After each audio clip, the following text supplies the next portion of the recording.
Hello, everybody. Welcome to another episode of Cap and Gown. I'm Rachel Phillips-Buck, VP for Student Success. I will eventually be joined by Dr. Sherry Woosley today to have a great conversation about unseen work. But for now, Matt and I are driving back from the SAC-COC conference in Nashville. So we had to stop so that we could do our podcast today. We had a great time spending time with our clients and meeting new people. And so that was really fun. And I know from having spent the last couple of days with all of our practitioners and schools that this is a really hard week for many of you. It is the week before finals, which means you have a lot of work that you're doing to make sure your students are registered, that they're ready for their finals, that they have their plans for next semester all set up. So this will be just a nice break for you to think about some of the work that you've been doing. And Sherry and I are going to have a great conversation about how you can make that really transparent so that people understand everything that's involved with all of the different steps that you have. But first, we are going to get started with State of the Union.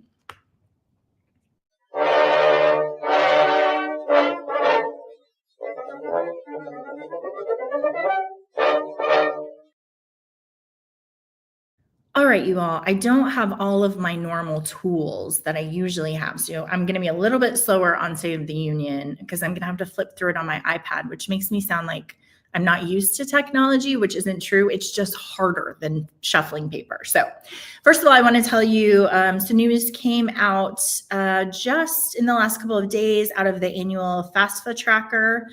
That the student aid completion is up this year. 26% of high school seniors have filled out the FAFSA by November 21st. That study is coming out of the National College Attainment Network. So that's an 11.7% increase up over the number of students who completed the form on the same date last year. Which was the last time that the form successfully launched. You remember it was late. We all remember that. It's slightly higher among our high school students attending high income schools versus those that are in lower income schools. And high schools in cities also have a lower completion rate than those in suburbs, rural areas, and small towns. And Indiana is the winner of the states that have the highest FAFSA completion at 38.1%. Alaska has the lowest with 10.7%. So I'm happy to be bringing you some relatively normal, kind of boring information about FAFSA instead of all of the excitement that we've had over the last couple of years. Another thing that's changing is that colleges are now being labeled as low earners if their graduates make less than a high school graduate in their state or nationally. So first-time graduates who are applying for FAFSA now are going to receive like a little warning if they indicate interest in a school that don't have graduates who are earning more money than adults with high school diplomas. That is basically just trying to make sure that our students have more information about all of their different options. 23% of the nearly 5,900 institutions in the department's database will be labeled as low earnings. However, those colleges only enroll fewer than 3% of our undergraduates, and the majority of those schools are for-profits or beauty schools. So most of our campuses, if you think about just a general higher education institution, are not going to be flagged that way. The Education Undersecretary said this new indicator is going to help students and families better understand how their choices would translate into real world outcomes, and will be provided at this really pivotal moment in their college choosing so that they have that information. Also want to remind you that next July is when this new test called Do No Harm is going to come into play. That's where the federal regulation is that all college programs are going to have to show that their graduates make more than the average adult with only a high school diploma in order to access federal aid. So that is going to come about pretty soon. It doesn't look like it's going to affect, again, most of our schools, but it's going to be a good comparison that schools are going to have to show in order to continue to have access to that federal aid. So that will be coming. We'll talk more about that as we get more information about it. Let's see what else. Okay, this is really interesting to me. Syracuse University has created a new program which is to help their students launch content creation. So in recent years, surveys have found that 57% of Gen Zs say they would like to become an influencer if given the chance, while 12% actively aspire to become influencers. But there are very few higher education institutions who have capitalized on that. Syracuse University has just created the Center for Creator Economy. It's going to officially launch this spring semester. It'll have 12 courses related to content creation, things like the technical skills about how to build a brand, how to think about different marketplaces. So they're like, yeah, TikTok is the place where you can become that most easily now, but surely there are going to be new things coming into the market and you need to be able to assess those. They also have a makerspace related to this center. So they have cameras and green screens and podcasting booths and microphones and all of those things that you might need to use. I really like this because the rationale is that a lot of times these influencers don't understand this back end part of business. So they don't know how to build brand partnerships, how to monetize what they're doing. Thinking about finances, how you choose a manager, what you do with your taxes, if you're going to become a sole proprietor and start a company, are you going to be an S Corp or a C Corp, all sorts of things that are going to be really, really helpful to these influencers just in the sense of business and marketing. Lots of public relations classes, including how to build a media kit or pitch yourself to brands that you might be interested in working with. And a lot of schools, although they haven't taken this further step of creating a center for content creators, a lot of them are partnering with students who went to their schools who are famous influencers, partnering with them to promote their institution, to do a day in the life video on those students' channels. So that's an interesting collaboration there. One more thing, curriculum about how to come across confidently on camera. And then a lot of terminology just about what you're looking for in contracts and what all of those different terms mean. So I think it'll be really interesting to see how that evolves and to see what other schools kind of double down on that. It for sure is a school assessing what their students need and what they're asking for, and then figuring out how to resource that in a professional educational way instead of just kind of stumbling your way through any sort of business that you might be investing in. Another interesting article out of Inside Higher Ed is about how colleges are helping students save for retirement. There was a survey recently by Handshake that said 40% of students have thought at least a little bit about planning for retirement, and 15% of them say it's a major focus area for them. However, the majority of young people, 61%, are not saving for retirement. So this idea of how do we teach our students really early that this is something that they want to be investing in. For students who held 40% of debt when they graduated, 80% of them will not reach a sufficient level of financial wealth to have a chance of outliving their money by the time they retire. So it's something that's really important for us to talk about. This class that is being created for our students is talking about things like understanding tax implications of retirement, identifying Social Security benefits and navigating common retirement pitfalls, helping students identify the gap between their savings and the goals. Interestingly, in the same survey by Handshake, 2/3 of undergraduates surveyed said they would not accept a job that didn't include retirement benefits. And an additional 32% said retirement benefits aren't essential, but they are indeed important. So I love this idea of just making sure that we're helping our students prepare for that piece. Okay, a few more interesting things for you. You know, AI is the big talk. Matt and I were just talking about how it sacks everywhere you go. People are talking about how we can use AI to help us in our work.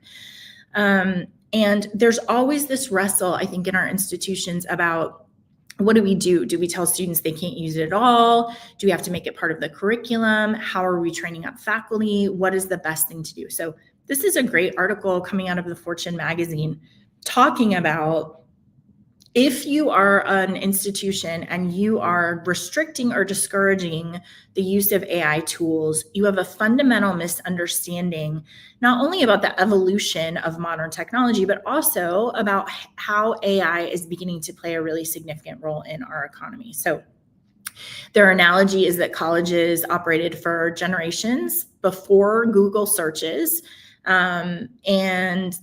Those searches could be used for cheating, but also are very helpful for learning.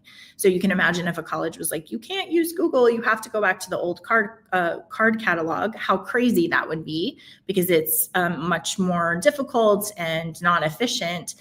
And yet some colleges are reacting to AI with that same sort of like, don't touch it. We don't want you to know anything about it. It's totally not allowed for you to use it on our campus. So this article is really helpful. It goes through the ways in professions that they're using AI to make their work easier. So AI is being used in legal analysis and research so they can build this idea of not having to do all the grunt work around those things in law. Employers see AI as a valuable tool for research, for writing, for coding, for data analysis, for expanding the range of day-to-day tasks. There's an OpenAI project called Mercury, where a company hired more than 100 former investment bankers to train AI systems to handle the grunt work of junior analysts. So this is happening all the time, teaching the model what different people are doing in that work, which I think is really relevant for our discussion today. But they're using it in things like diagnostics and medical imaging and all sorts of things that are helping people to be more productive. So this article talks about what higher education should be doing, integrating AI curriculum into classes so that students can learn how to use it practically, ethically, in applied skills, using AI to enhance but not replace critical thinking. One of the examples is requiring students to submit an initial draft of a paper with the AI prompts and what Claude told them, and then to submit their final paper so they can show all of the reviews and edits and changes that they've made based on that. And then also just partnering with employers and technology providers to make sure that what you're teaching in your coursework really aligns with the real world expectations of what employers need their college graduates to be able to do. All right, and then the last one for you is about facilitating deliberative dialogue in our college classrooms. This is really interesting. I'm hearing this more and more often, that there's a difficulty for our college students in having an advanced civil discourse that allows them to disagree respectfully and thoughtfully and logically with their peers. And so there was recently a webinar out of the Association of Colleges and University Educators, which is ACU, that helps faculty build out this idea of deliberative dialogue in their classroom. So the premise is that we have to have adults in this world who have meaningful conversations with each other, know how to solve problems, understand how to look at someone else's viewpoint, make compromises, how to listen deeply to their colleagues, and how to collaborate and find consensus. So this program that they've built, which is detailed in this article, is just how we teach students to do that. And there's a lot of really great tips in here, organizing them into pods so you have smaller groups where they can talk more seriously and directly with each other. Starting with smaller conversations before you build into a big one. Helping your students to recognize the difference between hot moments and cold moments. A hot moment is when tensions are really high and there's a lot of conflict and it might erupt in your classroom. And then a cold moment is when everyone feels uncomfortable and they don't want to speak out and they just kind of look at you like, I'm definitely not saying anything about this. So being able to articulate that, call that out so that they understand what's happening. And then also a lot of reflection on that. So when you're leading them in these difficult discourses, to say, how did that feel? What do you think went well? What could you have done differently? How did you perceive this person's engagement with you? And I really like this idea of allowing students to kind of front load some of their mannerisms that might be threatening to somebody else by saying something like, hey, sometimes I talk really loud when I feel passionately about something. I'm not mad at you. I tend to get loud when I feel very strongly about something. just by articulating that, it just gives it a different meaning. And students feel more able to say, you're getting very loud. You must feel really passionately about this. So I think that's a great article just to go through and think about how you could build that into some of your courses. Because I do, like I said, think that that is becoming more and more something that our professionals, both in student development and in academics, are seeing as a place that we need to build up our students' abilities and give them a lot of practice around to have civil, thoughtful discourse instead of this idea debate where somebody is right and somebody is wrong, somebody wins and somebody loses. All right, you guys, that is the state of the union. So I'm happy to have all of those. I know that we are all looking forward to some time off. And I'm going to invite Dr. Sherry Woosley, who's the Director of Analytics and Research for Benchworks Elantra, on. Hi. Hi. I hope everybody can tell that I really like you because I haven't seen you in a long time. And then I see your face and I just feel very happy. So thanks for agreeing to come on again with me. Love this. In December, what a perfect way to end the semester. I know. I was going to say this topic that we're going to introduce right now, you're exactly right. It is so relevant. I talk all the time about the rhythm of the academic year. And what I love about it is that it's so predictable and that we just know when we meet other professionals, we know like this is what's going on with you and this is what you're thinking, right? And this is what your week is looking like. Yeah. And you were saying this is a time in the year where so many people are thinking about how the semester went. Yeah. Like, where are the places where they're like, I didn't like that very much, right? Mm-hmm. And also a vision to the future next semester. How are we going to do things differently? So I think this content is going to be really helpful. Good. This is your suggestion to me. And when you started talking about it, I was like, oh my goodness, this is true. This is everywhere. And you're saying like, yeah. Anytime you say it, someone's like, oh yeah, I know about that. Well, okay, so let's introduce the topic of unseen work. I think I pulled that language because I played with all kinds of different ones. You see people talk about hidden work, unseen work, invisible work, whatever. And I like the idea of calling it unseen work and focusing it on the work.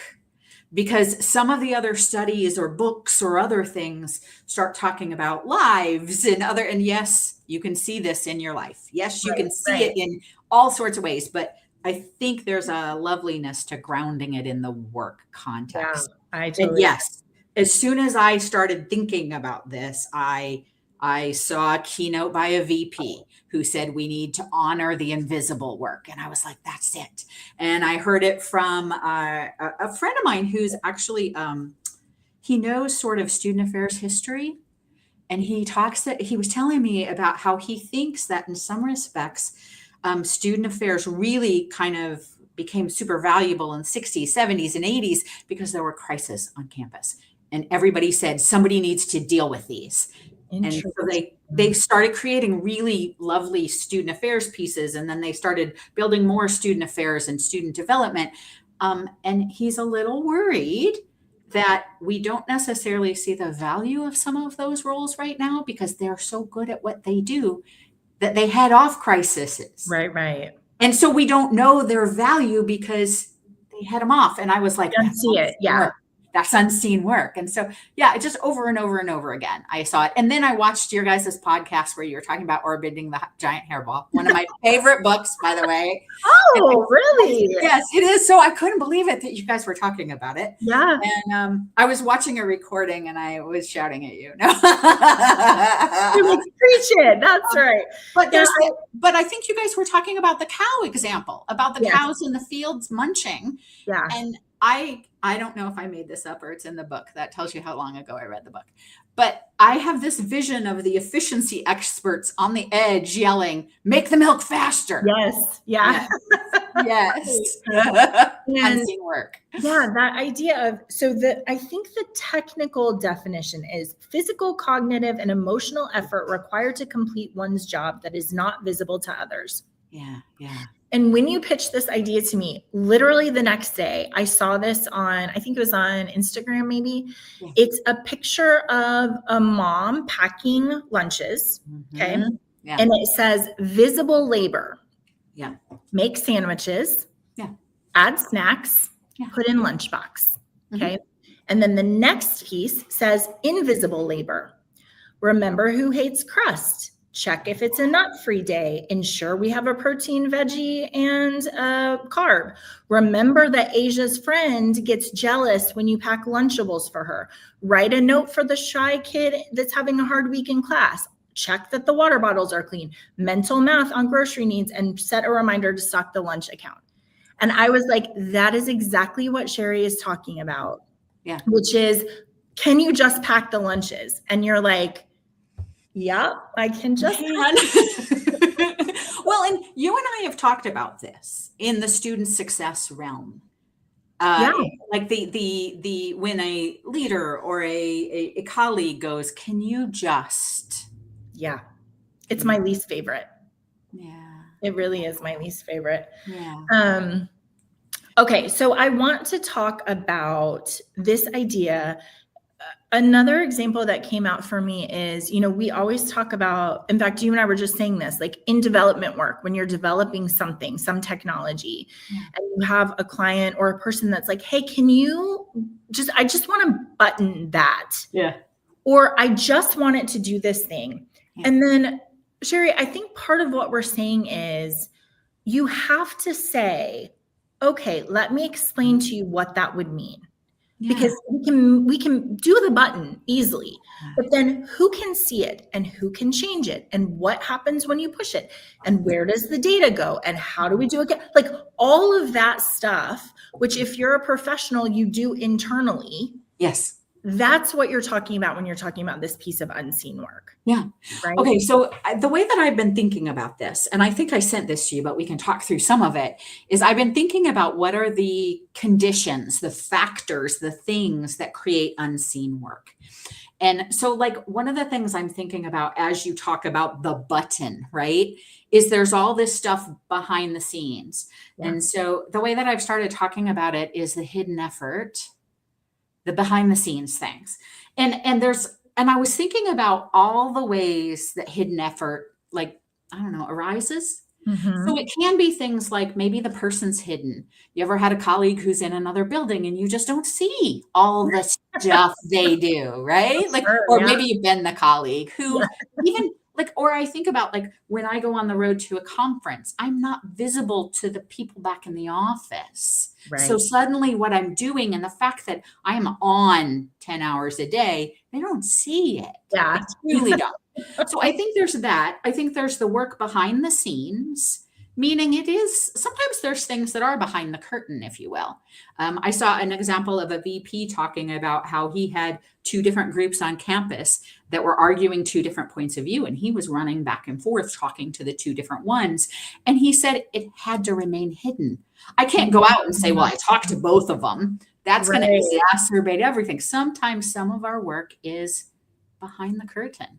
For sure. So sure, I want to stop you there because I was thinking that piece, we always talk about the meeting before the meeting and the meeting after the meeting. And I was thinking about how much work often we're doing to build consensus before we have the formal meeting, right? I've talked to everybody who's going to be in that meeting and I've said, what are you concerned about? And here's what I'm going to, and do you have any objections to this? And what do we need to make sure? I've talked to everybody about that. And then we get into the meeting and we have the meeting and it goes kind of the way I think, right? And then afterwards, I'm going back to everybody and saying, how was that? Everybody. And nobody would see that. What they see is a very smooth, well-run meeting. And they have no idea how hard we had to deliver that, right? So I think that's a fabulous example. I think there's a couple other things that are hidden effort, if you will. Mm-hmm. One is the one that we sort of talked about, the stuff that's in your head. I have to think through 20 things. Nobody knows I'm doing that. Or they may sit there and go, what? I think the creativity where it's in your head and you have to think through all of the stuff. Yeah. That's labor. That is hard work, right? I also think there is a category of things where the efforts don't look like work. Yeah. Maybe I'm having coffee with somebody, but I do that regularly to keep that relationship, to get information, to make sure that those communication lines are open. It just looks like I'm having coffee. Right. That's right. Right? I just was meeting with a woman. She said we were talking about working kind of across the aisle between academic affairs and student development. And she said, every Thursday morning, I have an 8:15 meeting where everybody comes and just spends time with me, and we don't solve any problems, but I'm like, tell me about your week and what are you thinking about and all of that kind of stuff. And she said, my boss said, does that solve anything? Does that, like, are you fixing anything? Yeah. And she was like, no, that's not what we're doing in that meeting. What I'm doing in that meeting is building social capital, building trust, making sure that I understand their perspective so that when something comes up, I have all of these things in place so that we can solve it quicker. So someone might be like, wow, you're really good at solving those things. And she's like, every morning at 8:15, I do an hour of investment so that when the thing comes up, I'm in a good place, right? So things that don't look like work. I remember I'm remote now, but when we had an office, I would periodically wander around, and I must have looked like people were like, what's she doing wandering around? I'm wandering around to see who's looking stressed, frustrated, who's lost, who's even, I'm looking at who's yapping, who's not doing stuff that maybe I need to kind of poke my head in, like that part of management sometimes is those things that don't look like work. And I would say, I mean, it's just such a good thing to articulate for our people who work in higher education because, we've talked before about collision moments, which is why you park across campus and walk in. Yeah. And it's like, if you don't understand what I'm doing, it's like Rachel's walking around all the time. Like, I don't know why is she hanging out in the library? Because I am doing the work of paying attention to who of our students is isolated, who of our students seems to be really integrated into a community, who's eating lunch by themselves. I'm walking around for the same reason that you are, which is to be like, let me take the temperature of who needs my attention and where we need to focus some of that work. And that looks like I'm just taking a walk, but I'm not, right? Yes. So I think that whole notion of hidden effort is huge. I think there's a couple other categories of unseen work. Okay. One of them is, and we've talked about it before, it's when the expert makes it look easy.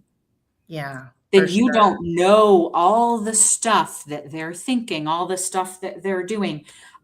Orbiting the Giant Hairball has a great example. Pool players. Expert pool players. If you go watch them play, it looks really dumb and easy and simple. And you're like, this is it. Where's the trick shot? Where's the crazy stuff, right? And as I was thinking about this notion of expert, oh my goodness, every category that I can think of, public speakers. Yeah. Really amazing ones. You don't see the work that went into it. With the skill building. Yeah. My daughter plays bass guitar. And she was telling me last night that she's having trouble with this one song because her pinky. But she said she's got smaller hands than most bass players. And so she has to figure out how does she work around the this and the that, and how does she build the muscles and all that. Like, you just don't know. You don't have any idea how that one little thing. And actually, Sherry, I think it's one of the reasons why people like to be around other professionals. Yes. Because there are places where, in fact, you remember I used to do our podcast with Anthony Malcurie. Yes. And one time he said to me, Rachel, I see what you do. I see what you're doing. I see all of these little things that you have worked on and all of this research you've done. And all I see that because I do that also. And I was like, thank you. Nobody has ever said that to me. Why? Because it looks very simple if you do it well, right? Yes. There's an elegance. If you're an expert, there's an elegance.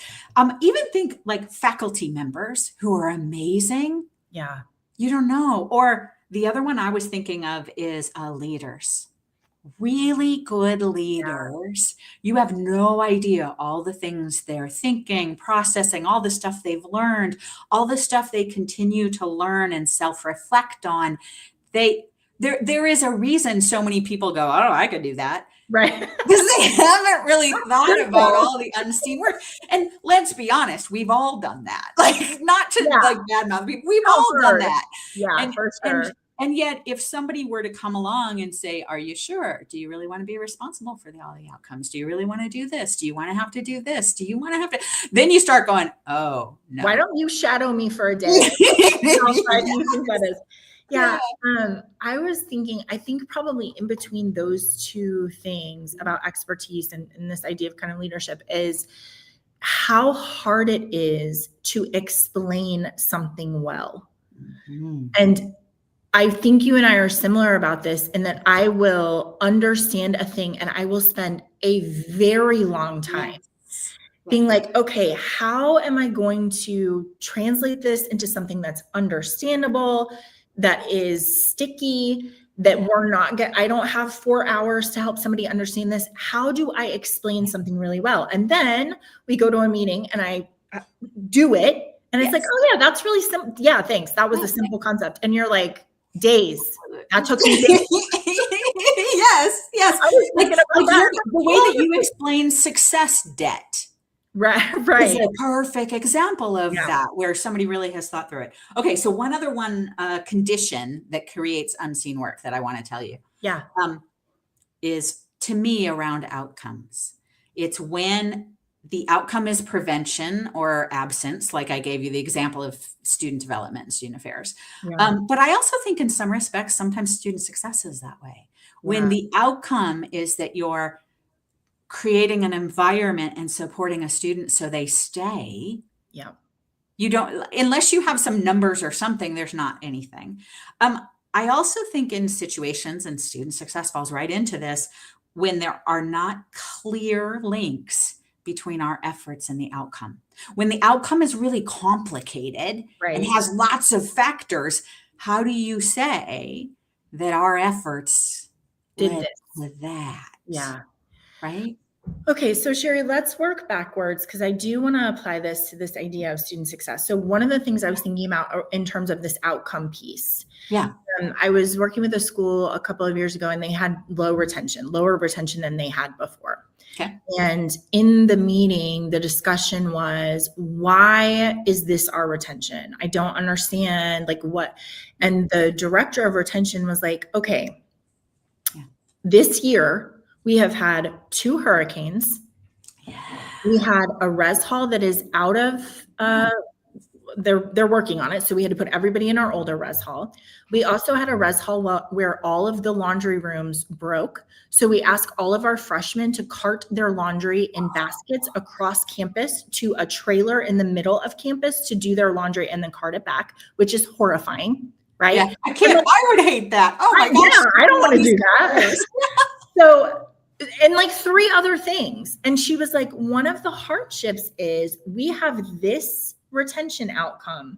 Mm-hmm. And I understand you're asking me why, but I'm saying we have no way to show with all of these other things going on. If we didn't work as hard as we did, how much worse our retention would be. Exactly. There's all of these other factors, right? And it's like, what work did you do? Well, I kept another 35 students from leaving. Yeah. And you would have no way of knowing that because those things aren't linked. What you're saying is your work and the retention outcome. And I'm like, hey, there's a lot of other stuff in there that I was fighting against the tide, right? Yeah. So I think that's just that idea of how do we actually make these linkages between the work we're doing and the outcome we're seeing, and acknowledge those mitigating factors as well. Yeah. Well, and I think, I'm a data person. But the world is complex and people in particular are really complex. Yeah. So you can do a whole lot of things. That doesn't mean you're going to be able to absolutely prove it, which is why some of this work is unseen, is invisible, or the impact of it is invisible, right? Yeah, for sure. I think we've come a long way because the other category is when the outcomes aren't even measured. And there were a lot of things that are not measured. Yeah. We don't often do a good job of measuring culture. Or I think of myself as a manager or a supervisor. There's a lot of outcomes of things I do that we do not measure. Yeah, that's right. We just don't. Yeah. But they're really important to the success and the performance of my team. Yeah. Well, and I don't know. Okay, so I think we can move to kind of the solution of this, because I think there are some things that we can do there. Absolutely. But I do want to talk about this idea of something else that you have said, which is, as you're talking about like a pool player, Yeah.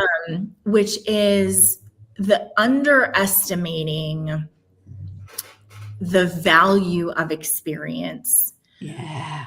Which, when I think about things like cooking, and if someone if someone had never cooked before and I'm like, we're going to make something really simple, so we're just going to do this, right?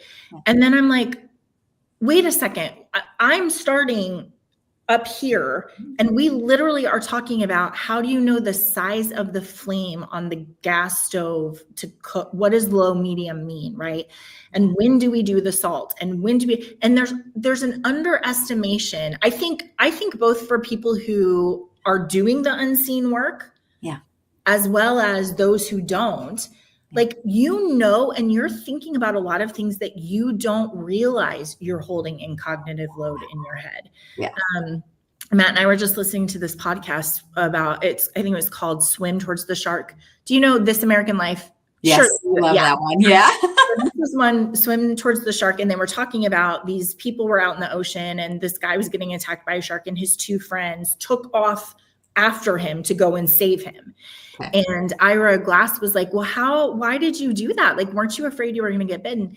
And the one guy was a trained, like a lifeguard swimmer, like very well trained. Yeah. And he was like, well, first of all, it's a red tide, which means the shark probably couldn't see, which means he didn't mean to bite the guy, which means then when he did, he probably went away. And he just went through all of this calculus about, should I go back to the shore? Should I save him? No, there's nobody in the lifeguard boat.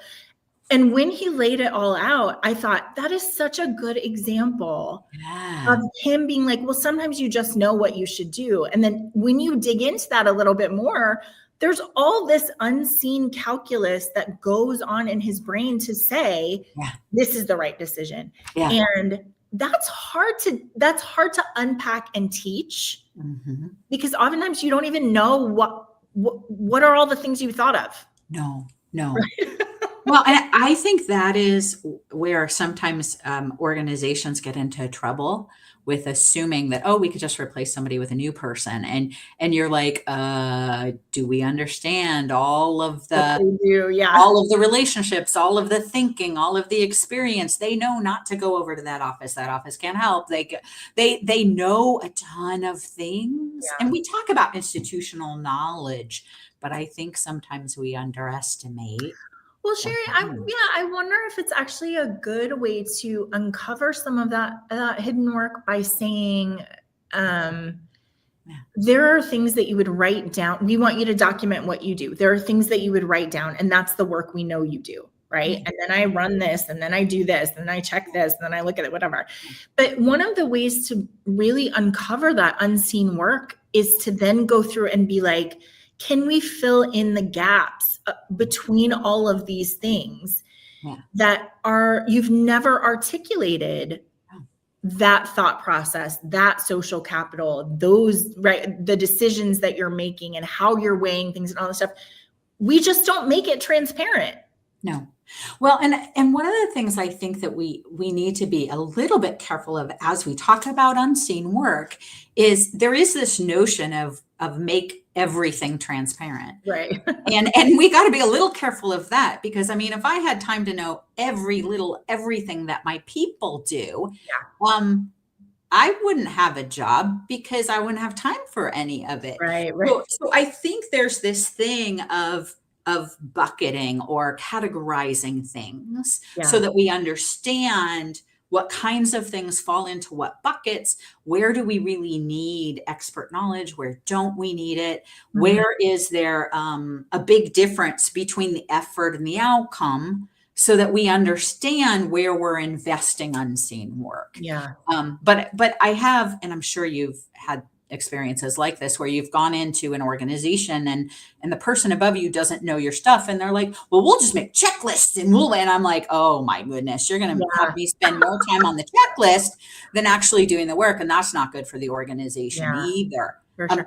I was even laughing because the woman who I like her work, Leanne Davey, I've read some of her work about unseen work, and she says unseen work can lead to resentment, and resentment in my mind on both sides. Yeah. Like if I'm working really hard and you don't see it and value it, I'm going to be annoyed at you.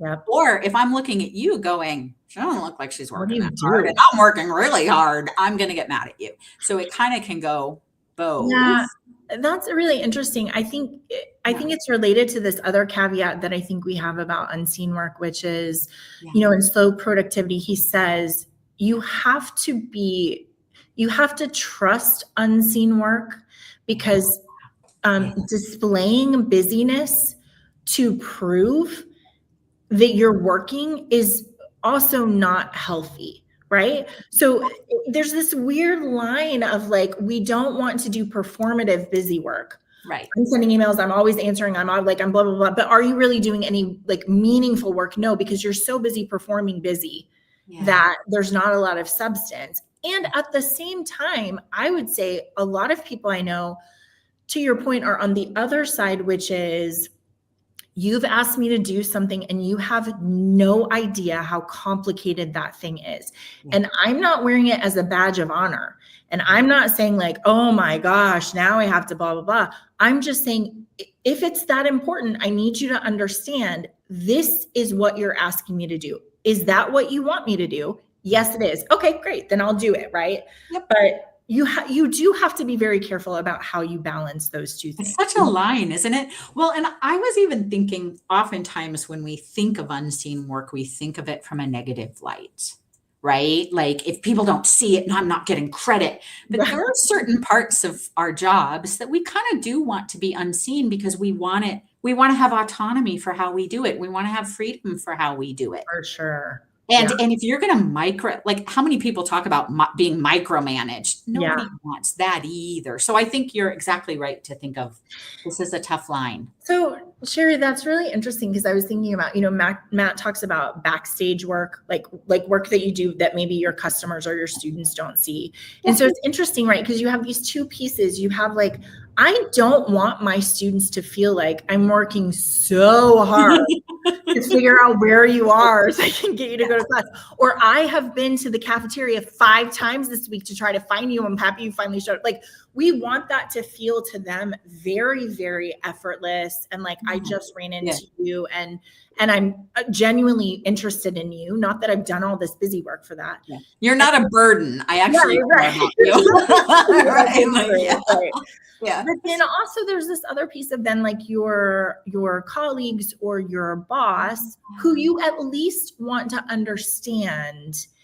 Just go find the student and make them go to class is more than what you're saying it is, right? So it's interesting that you might have 2 different audiences there. Absolutely. And you would really want some of those things to remain unseen for some of them. And then for other audiences, you'd be like, but can you just say, it's hard? That would be great. Thanks. That's good.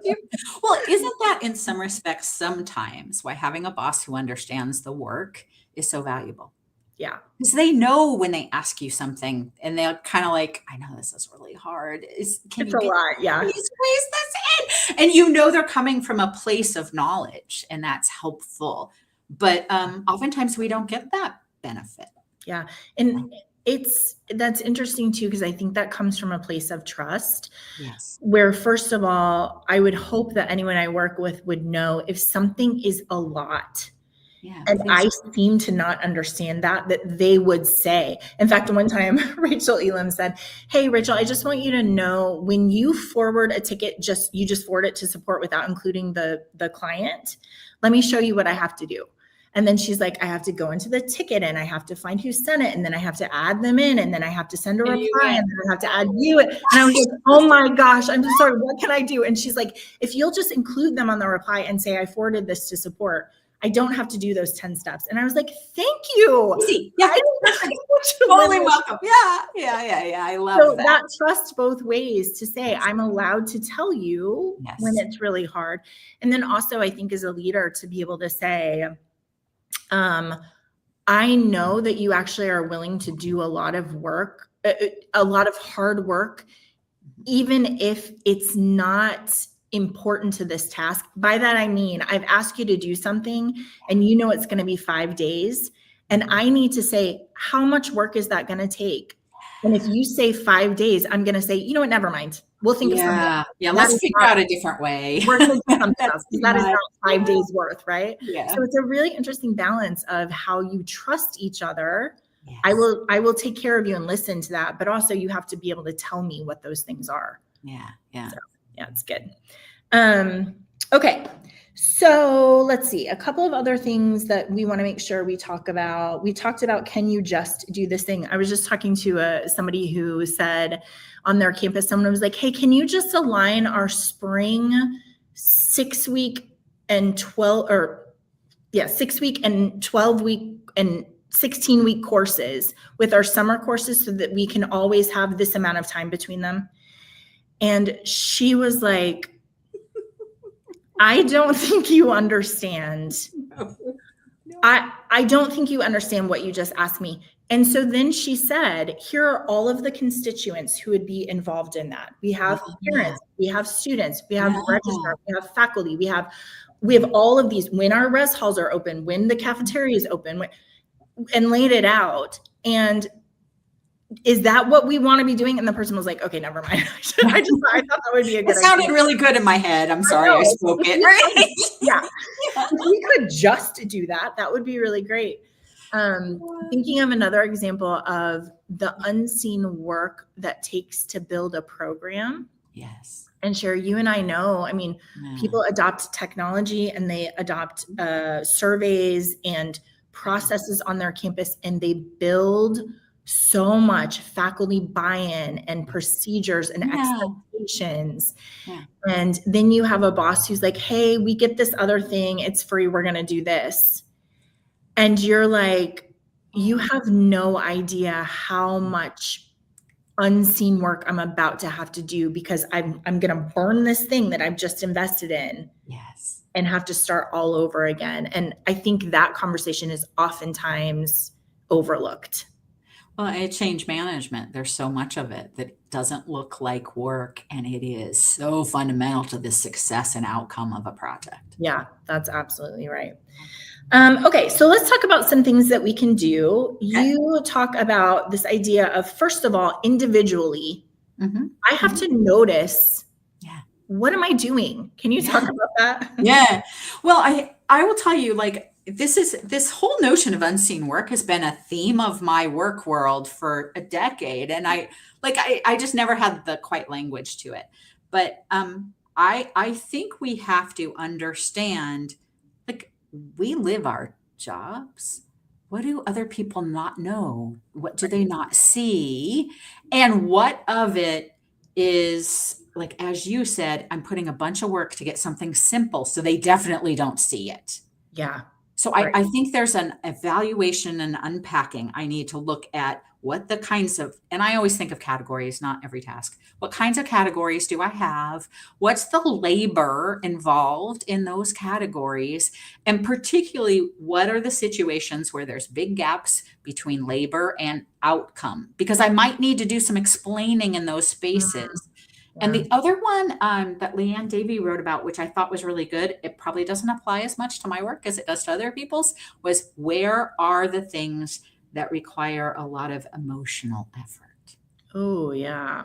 Because that's often unseen. Now, I get it in some of the management stuff or some of the, like, people stuff, but I think we have jobs that have a lot of emotional effort, and we need to be clear for ourselves about those tasks. And what does it take to head into one of those tasks? What does it take to get out of one of those tasks? And how do you kind of recenter yourself, right?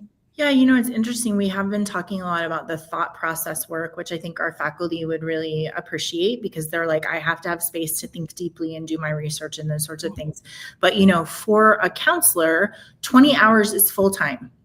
Yes. That's how many hours of counseling you can do emotionally Yes. before you start to go, this is not sustainable. I can't do this, because you have to have, it's exactly what you're saying, right? Like, I have to get ready for this client. I have to think about what I want to accomplish with them. I have to be really present with them in emotionally heavy hardship. And then I have to decompress from that and then move on to another client who's having another emotional thing. And so I appreciate that. And in that profession, it is very transparent that you cannot sit for 40 hours a week listening to people and still come out healthy. Yeah. But I don't think we do that for RAs. I don't think we do that for success coaches or for people in student life who are just like one thing after another, and no one understands that emotional toll that you go home with at the end of the day. Even a big crisis. Maybe it's not part of your daily stuff, but a big crisis can throw you, and it can throw you for a while. So for sure. I think kind of processing that. Sherry, I'd be really curious. I don't have an answer to this. It would be really interesting to think about, maybe it's individual. What are the markers for you that this was a taxing thing you just did, even though it maybe doesn't look like you did very much? Like, where are the places where you're like when I want to go home at the end of the day and just play Candy Crush for the next 20 hours. Yes. It means I'm tired. When I put my headphones on and tell the family, you guys, I need Brene Brown was talking about this concept of locking. And how you have to, she said, think of some of the locks on rivers where you have to raise the water or lower the water. And somebody was saying, well, can't you do that faster? And the response was, not unless you want the boat to flip. And she said that we need locks and those times. And I never heard it said that way, but I was like, oh yeah, that's me, my headphones and my book going, don't talk to me for 10 minutes, you know? Like, I love that. But I do think, that personal inventory of, for you and probably your loved ones too, to be like, oh gosh, mom's in bed playing Candy Crush. She needs someone to bring her some sparkling water and just shut the door and leave her there, right? So, because a lot of times I think we're so used to carrying that burden that we don't even know. No. We don't even know, wow, you did a lot of really hard things today. And it's okay for you to then just decompress a little bit. That has to be known to you before you can tell other people about it, right? So a personal inventory there, I think, would be really helpful. Well, and I think really empathetic managers also know the signs of their employees. Yeah, for sure. I've watched employees spin and I'm like, hey. Yeah. Hey. And also, I think maybe the prediction of that too, right? Like, I know this is going to be very hard for this person. So I'm just going to say, I know this isn't your favorite thing, or I know this is going to be very hard for you. That acknowledgement that they are about to do something very, very hard, even if I'm not there to see everything that they're going through, I think is really helpful as well. I think so. Yeah. That's actually probably a phenomenal segue of, you have to do it for yourself. Yeah. And then you have to do it sort of for others. And I think I love all the different stories of people amplifying other voices. I think there's an amplification message around unseen work where you call out that somebody did unseen work they really helped with that student that was really tough. And I so appreciate that. Or this sort of, man, I can't believe that person stayed on the phone with me for 20 minutes as I tried to figure out how to get that system to work. Yeah. Like, kind of reiterating those things that people do for each other, or the unseen work that is happening that maybe you got a glimpse of that you didn't know. Yeah, right. Yeah, that's, I've been thinking a lot about this idea of that we criticize in private, but we compliment in public. Yes. But if I have some critique or I have something I have to say about you, then you and I will do that together. But if you've done something amazing, I want to talk to everybody about that. And that's a great opportunity. Callie was just telling me that one of another coworker, Tori, fixed something for her that was taking a lot of time. And Tori was like, hey, I can do this. And she did some magic. And now it's like gone from an hour project to like a 2-second project. Yes. Well, that's a great example because I would never know that that happened. I would never know that there was all this work that Callie was needing to do that was hard, or that Tori solved that problem for her so that now we don't ever have to think about it again. Besides the fact that Callie was like, hey, I want you to know that this thing happened, which is a great all around experience, right? Everybody feels happy about that. Yeah. Well, and if Tori is spending some of her time doing those things and you're unaware, you may be kind of going, why isn't she doing her job? When in fact, that is a huge part of her job for the benefit of all of us. She should get some credit for that hard work, which no one would have known about except for the fact that Callie mentioned it. So that's a great example.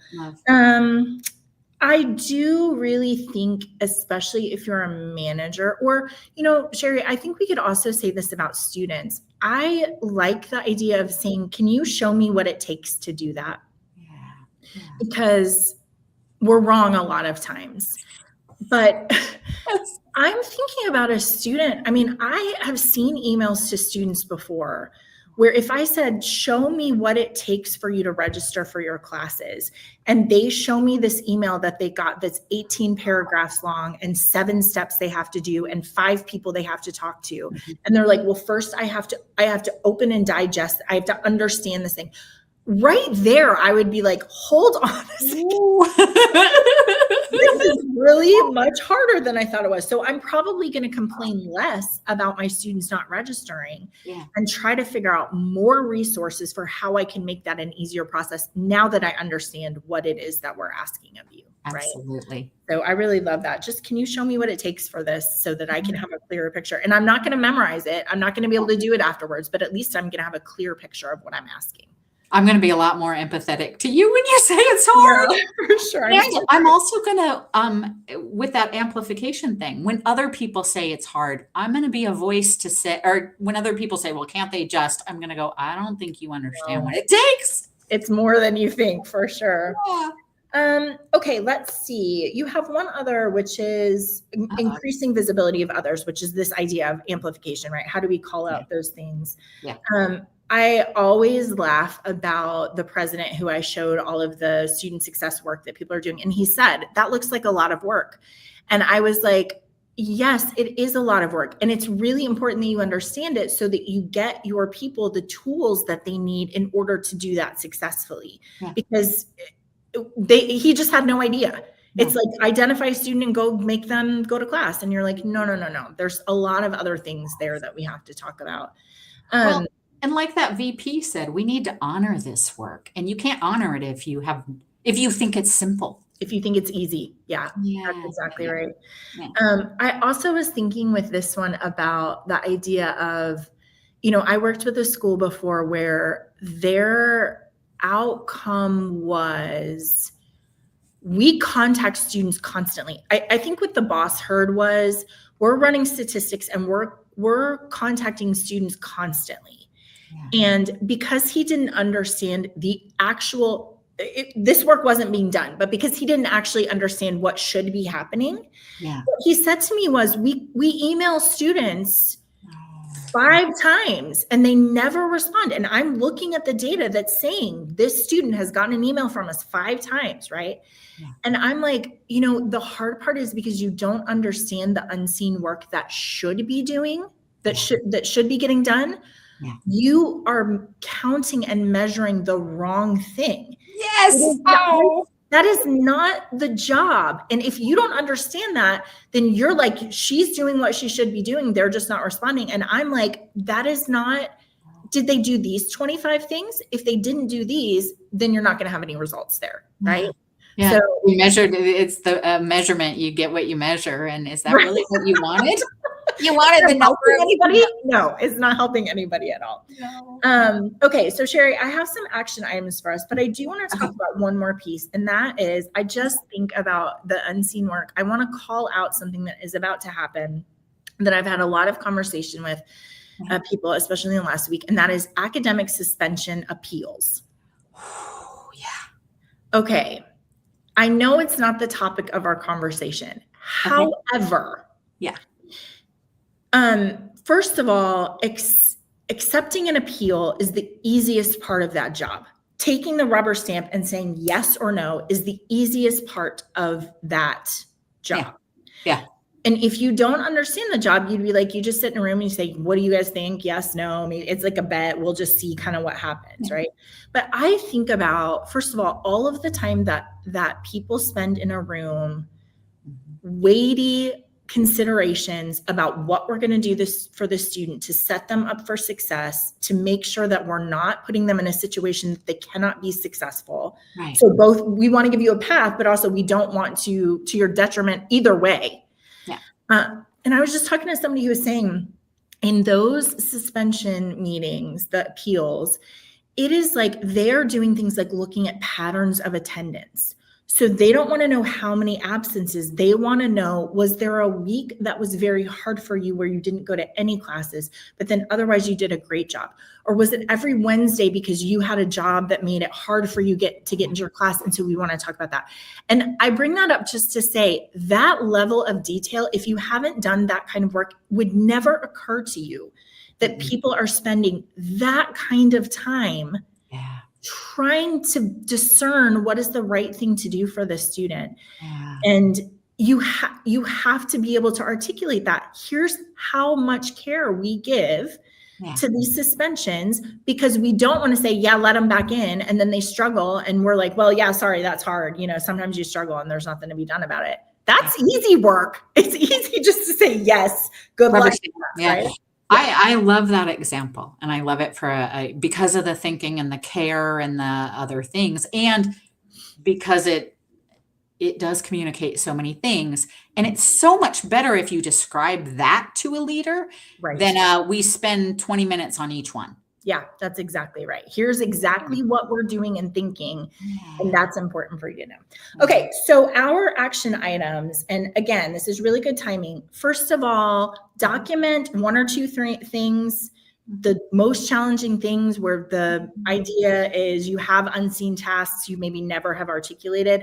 Write them down. I think you will be shocked. I think you will really be shocked at so much of that cognitive load that you're carrying for those tasks. And then swap lists with somebody and let's do a little counseling of like, oh my gosh, Sherry, you do so many things to prepare for a podcast. And you research and you make sure you have good examples and all of that kind of stuff. And that's so much so that looks really seamless and fluent for other people. But I acknowledge that and I see that. And I'm so glad to see all the things. Thank you. We swap and acknowledge with our colleagues. And then how do you brainstorm about, are there things in here which maybe I've held on to because it's a badge of honor because it's hard? Are there things that we can make easier? Right? And make easier, let go, move to somebody else, especially if I'm carrying the bulk of unseen work in my team, that might indicate an issue. Yeah, for sure.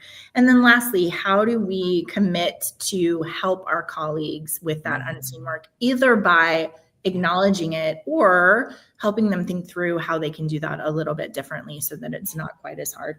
That idea of the thought load being your cognitive load, what you have to think about, your emotional burden, what it takes to be able to engage with other people, and then divided by how much energy do you have today in this season, at this point in the semester.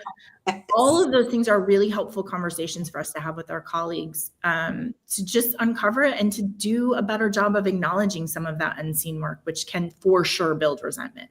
Yeah. Well, and having the conversation is really part of the solution. Yeah, I totally agree with that.